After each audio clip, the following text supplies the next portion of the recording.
اللہ تعالیٰ نے انسان کو اس طرح کا بنایا ہے کہ وہ انسانوں سے مل جل کر رہنے میں سکون محسوس کرتا ہے، دوستیاں لگاتا ہے، تعلقات بناتا ہے، محبتیں کرتا ہے، اس لیے کہ انسان تنہا نہ رہ سکتا ہے، نہ جی سکتا ہے، نہ ٹھنڈک پا سکتا ہے۔ اللہ تعالیٰ نے اسے معاشرتی بنایا ہے تو یہ معاشرے کے دوسرے لوگوں کے ساتھ مل کر ہی اپنی زندگی کو گزارتا ہے، لیکن ہم یہ دیکھ رہے ہیں کہ لوگوں کے تعلقات ایک دوسرے کے ساتھ بڑی تیزی سے بنتے ہیں اور پھر بڑے اچھے اور بڑے گہرے ہو جاتے ہیں، لیکن زیادہ دیر تک چلتے نہیں۔ وقت کے ساتھ ساتھ پہلے ان میں شکوے پیدا ہوتے ہیں، شکایتیں پیدا ہوتی ہیں، اور اس کے بعد وہ شکایتیں دلوں کی دوری کا سبب بنتی ہیں۔ پھر نتیجہ یہ نکلتا ہے کہ وہ تعلق نہ صرف خراب ہوتا ہے بلکہ بعض جگہوں پہ اختلاف، عداوت اور دشمنی کی صورت بھی اختیار کرتا ہے۔ کیا کتاب و سنت نے اس تعلق سے ہماری کوئی رہنمائی کی ہے اور ہمیں کس طرح سے زندگی میں تعلقات کو آگے لے کے چلنا چاہیے؟ چند ایک باتیں اس تعلق سے آپ کی خدمت میں عرض کرنی ہے۔ سب سے پہلے تو یہ سمجھ لیں کہ دین کہتا ہے تعلق جو بھی لگائے نا،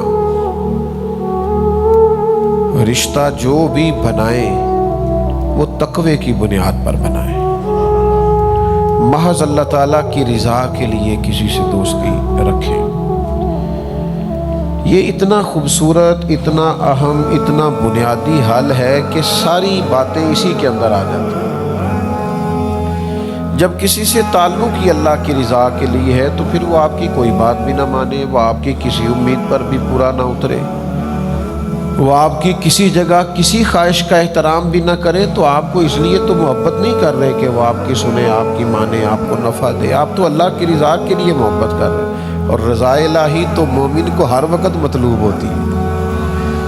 یہ ایک بنیادی بات کتاب و سنت نے ہمیں بیان کر دی، اور اس کے لیے پورا باب ہے بخاری میں، مسلم میں، مشکاہ شریف میں، کہ کسی سے محبت کرنی ہے تو محض اللہ تعالیٰ کی رضا کے لیے کرنی۔ جب یہ تصور کسی بھی تعلق کی بنیاد بنتا ہے تو پھر اس تعلق کے اندر کسی قسم کی کوئی دراڑ پیدا نہیں ہوتی، باقی جتنے بھی رشتے ہیں وہ سارے ٹوٹ جاتے ہیں۔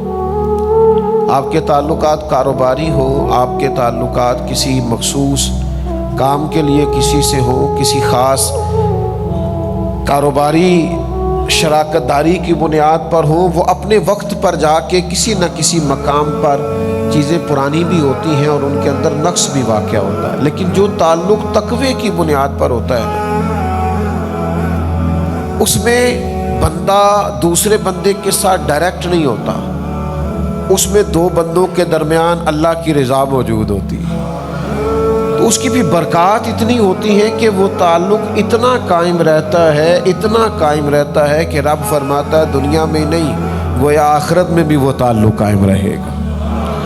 سورہ زخرف کی ایک آیت میں نے تلاوت کی ہے، اللہ تعالیٰ نے ارشاد فرمایا الاخلاء یومئذ بعضهم لبعض عدو، فرمایا گہرے دوست بھی قیامت کے دن دشمن بن جائیں گے۔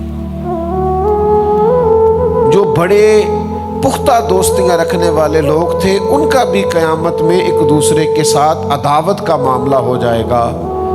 بچے گا کون؟ فرمائے الا المتقین، جن کی دوستیاں تقوی کی بنیاد پر ہوں گی وہ دوستیاں قیامت کے دن بھی قائم رہیں گی۔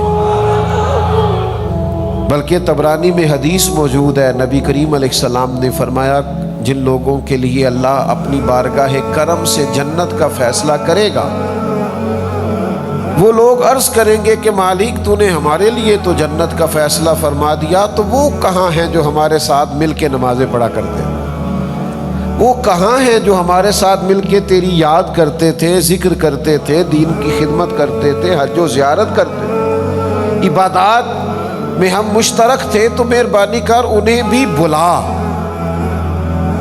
تو محبوب فرماتے وہ کسی اپنی کمزوری اور کوتاہی کی وجہ سے اس فیصلے کے مستحق نہیں تھے، لیکن جب یہ صالحین ان کی سفارش کریں گے تو اللہ تعالیٰ انہیں بھی جنت عطا فرما دے گا۔ تو تعلقات کی بنیاد اللہ تعالیٰ کی رضا رکھی جائے۔ میں یہ نہیں کہتا کسی کو کام ہی نہ بتائیں، ظاہر ہے کہ جب آپس میں مل بیٹھیں گے تو کوئی نہ کوئی آپ کو کسی وقت کو ضرورت پڑتی ہے، آپ اس کا اظہار کریں، لیکن بنیاد ضروریات پر نہ رکھیں۔ بنیاد تعلقات کو تعلق رہنے دیں، تجارت نہ بنائیں۔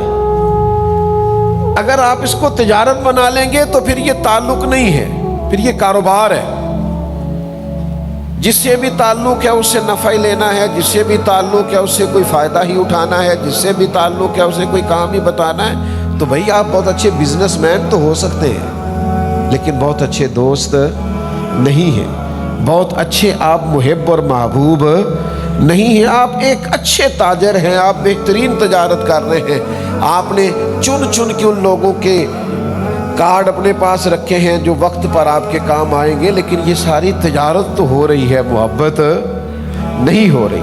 تو عزیز بھائی یہ یاد رکھیے گا کہ اپنی زندگی کے اندر تعلقات بنائیں، اور یہ تعلق بڑے مزیدار ہوتے ہیں جو اللہ کی رضا کے لیے بنائے جاتے ہیں۔ یہ جتنے بھی ہمارے تعلقات ہیں نا، استاد کا شاگرد سے رشتہ،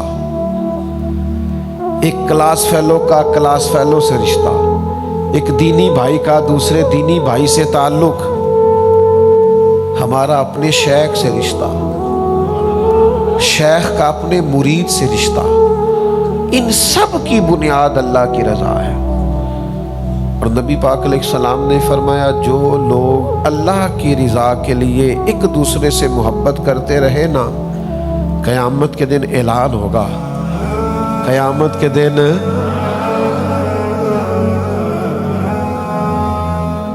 اب میں جو کہنے لگا ہوں وہ آپ نے سمجھ جانا ہے، یعنی قیامت کے دن محبت کرنے والوں کا اعلان ہوگا۔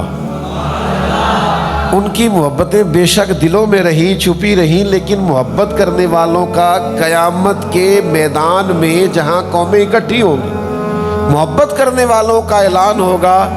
یا رسول اللہ صلی اللہ علیہ وسلم کیا اعلان ہوگا؟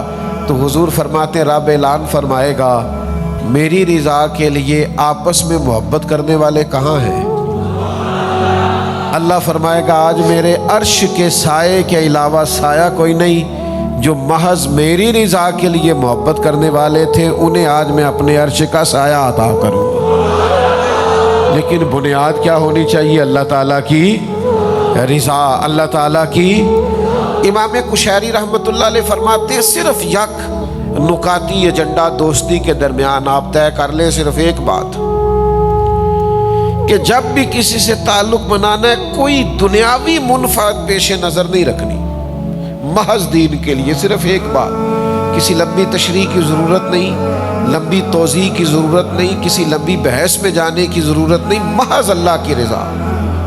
آپ اس کی بنیاد پر تعلق رکھیں، آپ کا دل ٹھنڈا رہے گا، ذہن سکون میں رہے گا، آپ کو کسی سے شکوہ ہی نہیں پیدا ہوگا، شکایت ہی نہیں پیدا ہوگی، اس لیے کہ آپ بندے کے ساتھ ڈائریکٹ ہے ہی نہیں، آپ کے اور اس کے درمیان تو اللہ موجود ہے، اس کی رضا موجود، وہ تعلق نہیں رکھنا۔ جس تعلق میں یہ منفعت ہو کہ ہماری بات مانے گا تو پھر ہی جانا ہے، ہم نے تو وہ تعلق رکھنا ہے کہ وہ مانے نہ مانے، ہمارا تو تعلق ہی اللہ کی رضا کے لیے۔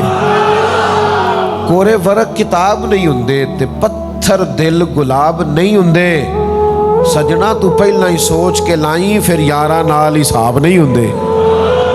تو حساب کرتا پھرتا ہے کہ میری اتنی مانی ہے تو اتنی نہیں مانی، تو اتنی سنی ہے تو اتنے حساب کتاب میں دوستی نہیں چلتی۔ ہم تو بھئی اس کے قائل ہی نہیں ہیں، دوستوں کے ساتھ بھی اگر اس طرح چلنا ہے کہ مانیں گے تو چلے گی، تو نہیں مانیں گے تو پھر رہے ہم ایسی دوست، اس تعلق کو نہیں لے کے چل سکتے۔ یہ تو بڑا بوجھ ہے، یہ تو مشقت ہے، یہ تو سراسر تکلیف ہے، یہ سراسر تکلف ہے، یہ درست نہیں ہے۔ تو بھائی تعلق کی بنیاد محض اللہ کی رضا، اور یہ تعلق لگا کے تو دیکھیں جتنا اس میں مزہ ہے نا، آپ یقین کریں ٹھنڈک ہی بڑی ہے، سکون ہی بڑا ہے، قلبی راحت ہی بڑی ہے۔ آپ کسی بندے کے ساتھ لالچ کے لیے مل کے دیکھیں، وہ ملنا بوجھ ہے۔ آپ کا لالچ پورا نہیں ہوا، آپ تکلیف میں ہیں، آپ کی وہ امید پوری نہیں ہوئی، آپ اذیت کا شکار ہیں۔ لیکن اگر آپ کا وہ تعلق اللہ کی رضا کے لیے ہے نا، تو یقین کریں میرے بھائی، آپ جب بھی ملیں گے پیار سے ملیں گے، آپ جب بھی ملیں گے خلوص سے ملیں گے، آپ کے اندر ایک خاص قسم کی روحانیت ہوگی، آپ کبھی اس چکر میں نہیں پڑیں گے، آپ کو قلبی طور پر ٹھنڈک محسوس ہوگی۔ ایک حدیث ہے ابو داؤد شریف میں، مجھے بڑا مزہ دیتی ہے، میں بڑی اس سے ٹھنڈک محسوس کرتا ہوں۔ اس کے جو پہلے لفظ ہیں وہی بڑے خوبصورت اور شاندار ہیں۔ حضرت عمر فاروق رضی اللہ تعالیٰ عنہ حدیث کے راوی ہیں۔ اللہ تو انو جزا دے، راوی دیکھو کڈا شاندار ہے۔ حضرت فاروق اعظم رضی اللہ تعالیٰ عنہ فرماتے ہیں، نبی کریم علیہ السلام نے فرمایا قیامت کے دن کچھ لوگوں کو اللہ تعالیٰ نور کے منبر عطا کرے گا اور ان کے نورانی چہرے چمکیں گے۔ اگلے لفظ ایسے ہیں کہ وجد آتا ہے۔ حضور فرماتے ہیں وہ نہ نبی ہوں گے نہ شہید ہوں گے، لیکن نبی اور شہید ان کا مرتبہ دے کے رشک کریں گے، انبیاء اور شہداء ناز کریں گے، کہیں گے واہ کیا شان ہے، کیا مرتبہ ہے، کیا منصب ہے۔ تو پھر انبیاء اور شہداء اللہ کی بارگاہ میں عرض کریں گے مالک یہ کون ہے جن کا اتنا مقام ہے؟ تو رب کریم فرمائے گا یہ وہ لوگ ہیں جو فقط میری رضا کے لیے ایک دوسرے سے محبت کیا کرتے ہیں۔ اور وہاں حضور نے یہ آیت بھی تلاوت کی، الا ان اولیاء اللہ لا خوف علیہم ولا هم یحزنون، فرمایا بے شک اللہ کے ولیوں کو نہ کوئی خوف ہوگا نہ غمگین ہوں گے۔ اور حضور فرمانے لگے اس دن ہر بندہ غم میں ہوگا، یہ غم میں نہیں ہوں گے۔ آپ یقین کریں میں بڑا آسان نسخہ آپ کو دے رہا ہوں، کرنا کچھ بھی نہیں، صرف اللہ کی رضا کے لیے پیار کرنا ہے۔ یہ محض رضا الہی کے پیار کا نتیجہ دیکھو۔ حضور فرماتے ہیں سارے خوف میں ہوں گے، یہ خوف میں نہیں ہوں گے، سارے غمگین ہوں گے، یہ غمگین نہیں ہوں گے۔ یا رسول اللہ کیا کیا ہے؟ فرمایا کیا بس اتنا ہے جس سے محبت کی ہے اللہ کی رضا کے لیے کی ہے، لیکن یہ ہم کرتے نہیں۔ اچھا کچھ لوگوں سے ہماری ایسی بھی محبت ہے اللہ کی رضا کے لیے، ہم ان سے ملے نہیں کبھی، ان کو دیکھا نہیں کبھی، لیکن ان سے اللہ کی رضا کے لیے محبت تو داتا صاحب سے محبت ہے نا، خواجہ اجمیر سے محبت ہے نا، غوث اعظم جیلانی سے پیار ہے نا، حضرت میاں شیر محمد شرک پوری سے محبت تو ہے نا، پیر جماعت علی سے پیار تو ہے نا، حضرت مہر علی سے محبت تو ہے نا، فاضل بریلوی کی غلامی تو ہے نا، شاہ نقش بند کے غلام تو ہے نا، ہمیں محبت ہے نا، اولیاء سے صوفیاء سے پیار تو ہے۔ دنیاوی تعلقات نہ لگائیں، لوگوں سے لالچ کے رشتے نہ بنائیں، محض اس لیے تعلق نہ بنائیں کہ میرا فلاں فلاں جگہ پہ کام آ جائے، محض اللہ کی رضا کے لیے پیار کریں۔ اور 3 لفظ مسند امام احمد بن حنبل کی حدیث میں ہیں، وہ بڑے لطیف ہیں، بڑے وقی ہیں، بڑے سمجھنے والے ہیں اور بڑے گہرائی والے ہیں۔ دنیا میں کون مومن ہے جو نہیں چاہتا کہ اس کا رب اس سے پیار کرے، اور پھر جس سے رب پیار کرے نا اس سے اور کوئی نہ بھی نہ کرے تو اللہ رسول کا پیار ہی اس کے لیے کافی ہو جائے گا۔ تو معاذ ابن جبل رضی اللہ تعالیٰ عنہ صحابی فرماتے ہیں کہ نبی کریم علیہ السلام نے فرمایا رب فرماتا ہے میری محبت ان لوگوں پر واجب ہو گئی جو میری رضا کے لیے ایک دوسرے سے پیار کرتے ہیں، میری رضا کے لیے ایک دوسرے سے ملاقات کرتے ہیں، میری رضا کے لیے ایک دوسرے کی زیارت کرتے ہیں اور میری رضا کے لیے ایک دوسرے پر خرچ کرتے ہیں، ان پر اللہ کی محبت واجب ہو گئی۔ بدقسمتی سے نا ہمارے ہاں تعلقات تجارت ہے، لوگ تعلق بناتے ہیں، کہتے ہیں اتنا میں اس کو تحفہ دوں گا پھر اتنا تحفہ وہ مجھے دے گا، میں اتنا اس کے کام آؤں گا پھر وہ میرے اتنا کام آئے۔ تعلق کو آپ نے بازار بنا دیا ہے، تجارتیں بازار میں ہوتی ہیں، یہ تو اللہ کی رضا کے لیے ہونا چاہیے تھا۔ آپ کہاں اس کو